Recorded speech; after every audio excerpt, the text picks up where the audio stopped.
He placed her on the altar. The petrified wood still held the ghost of its forest life, grain running like riverbeds beneath her bare back, cool and unyielding. Her left hand lay palm up, fingers loose as wet parchment. The thumb, curled inward as it always had in sleep, hovered just above the god's fossilized tongue, no wider than a child's fingertip, its surface cracked with millennia of silent vows.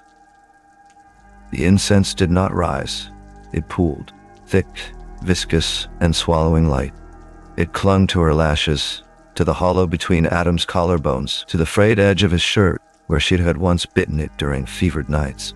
The scent came first, burnt toast, charred edges, butter sinking into blackened crumb, and then beneath it, petrichor, like rain on stone after a long drought, and deeper still, the faint metallic tang of old iron, the kind that gathers in the corners of drawers where love letters are kept too long.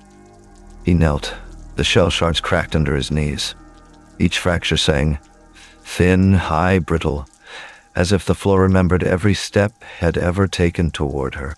Behind him the priestess stood motionless. Her knife rested at her hip, blade bare and silver as a new moon's sigh. She did not breathe, only watched.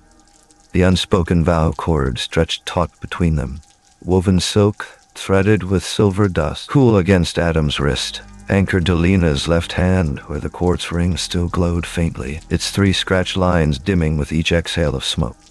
He reached for her thumb. His own fingers trembled. He had held this thumb 1,000 times. In the dark before dawn, when she slept curled against him. At the hospital, after the crash, when her pulse fluttered beneath it like a trapped bird. On the morning he made the toast. 2 slices, buttered, one slightly overdone because he was distracted by the phone, distracted by the voice of his sister, asking if he'd be home for dinner, distracted by the thought that she would always be there. He pressed his lips to her thumb.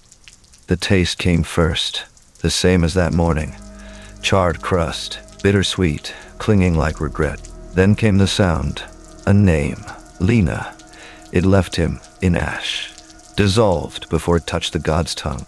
No echo followed, only silence, deeper now, denser, as if the chapel had sucked his voice into its marrow and sealed the wound with smoke. The cord tightened, one knot vanished, consumed, like salt in warm water. Lena's eyelid flickered. A single tear escaped. The warmth spread up her forearm, across her collarbone, into the hollow of her throat, where the pulse had gone still. The incense coiled around the thumb like a living vine. Then it pulled back, and within the smoke, shape emerged. Her sleeping hand again, the left thumb curled tight inside her fist, as if he had never stopped watching. He did not move, only watched as the second surrender bloomed. Her laughter came next, released. A sound that lived in the kitchen, in steam rising from mugs too hot to hold, in the clatter of spoons against ceramic. He remembered it, bright and broken, always ending short, like a bird taking flight before the song was done. It had filled their home for 7 winters. Now it unspooled from her lips in ribbons of gray smoke, drawn upward toward the conch shell ceiling, where the priestess's shadow stretched thin as prayer. The cord tightened again. Another knot vanished. Adam felt his own throat go dry.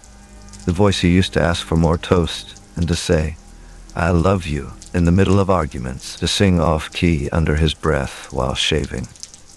He could still hear it inside him, clear as glass, but when he opened his mouth to name the taste on his tongue, nothing came out, only pressure, as if words had been replaced by vacuum.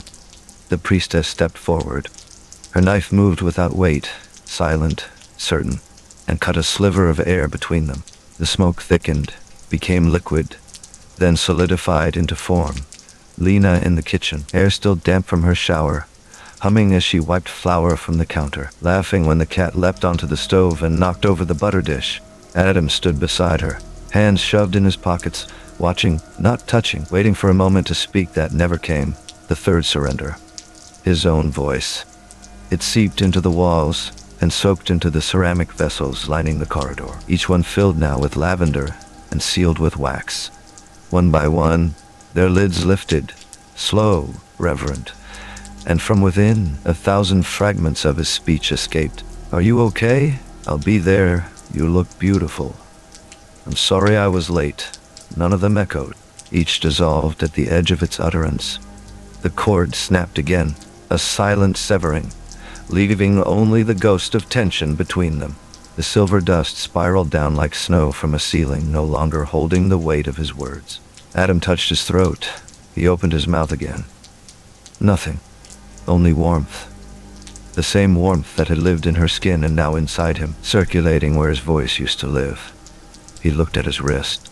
The quartz ring, its surface scratched with 3 lines matching her nail marks from the morning she grabbed him as he turned for the door, saying nothing, just gripping hard enough to leave crescents of pressure, now fractured. Cracks spread like veins across its surface, then broke. 7 shards fell. They struck the clamshell floor and scattered into stillness. Each fragment chimed, a tone so quiet it was felt in the marrow. Click, click, click, click, click. Like rain on glass, then nothing. The smoke thickened further now, swirling through his skin, through the hollows of his ribs, across the scar tissue from the old surgery they never talked about, the one she called your quiet storm. He smelled it again. Burnt toast, stronger than ever, closer than breath. The priestess stepped behind the altar. She reached into a small wicker box. Its lid cracked open as if by accident and withdrew a single strand of hair, dark, still damp, and wrapped it around a dried rose petal. She laid it gently on Lena's chest. Adam did not know how long he knelt. Time had ceased to be measured in hours now. But in the lengthening of shadows, in the deepening of silence, then movement. Lena stirred. Her hand flexed, fingers curling against the altar's wood, then rose, slowly, as if rising through water, and with a breath that did not tremble, she sat up. Swift. She threw herself forward, arms wrapped around him, fingers digging into his back with the force of something finding its anchor after falling for years. Her face pressed into his shoulder, warm and damp. He felt her heartbeat, inside his own, a second pulse rising where his voice had been. His arms lifted automatically, cradled her shoulders, pulled her close. She clung, he held, and the unspoken vow cord, now severed from both ends, snapped. Only absence. The warmth between their palms vanished. It left behind a hollow, crisp and clean, like the space where breath once lived before lungs learned to work. Lena's grip tightened. Her forehead pressed against his sternum. He closed his eyes and opened his mouth, wide and desperate, as if to call her name again, as if to say, "I'm here," to beg for forgiveness, to tell her he'd never stop tasting the toast, to whisper what he had always whispered before sleep, "I love you." His tongue moved, his jaw flexed, his chest expanded, and nothing came out. Only smoke, thick and quiet. It poured from his mouth in steady streams, gray, fragrant, weighted with the residue of all he'd ever spoken to her.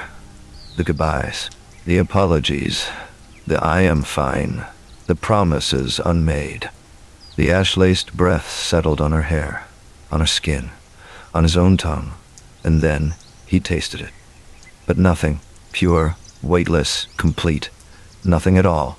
Lena lifted her head, her eyes opened, clear, bright, alive. She looked into his face. No flicker of recognition passed through them, no echo of laughter in their depths, no memory of the man who had carried her across the shell-paved floor, who had whispered her name into smoke and given it to a god that asked for nothing more than ordinary love, quietly, stubbornly, perfectly offered. Her lips parted, only to press against his. A kiss. She kissed him as if he were the first warmth she had ever known. And when her tongue touched his, cold and sweet as rain on stone, he realized he did not remember her name, but her body knew. And in that knowing, she held him. And in that holding, she became whole. The incense still curled around them, still thickened the air, still whispered the vows he had offered, one by one without ever speaking. Lena's thumb rested again on his chest, just above where her name had lived.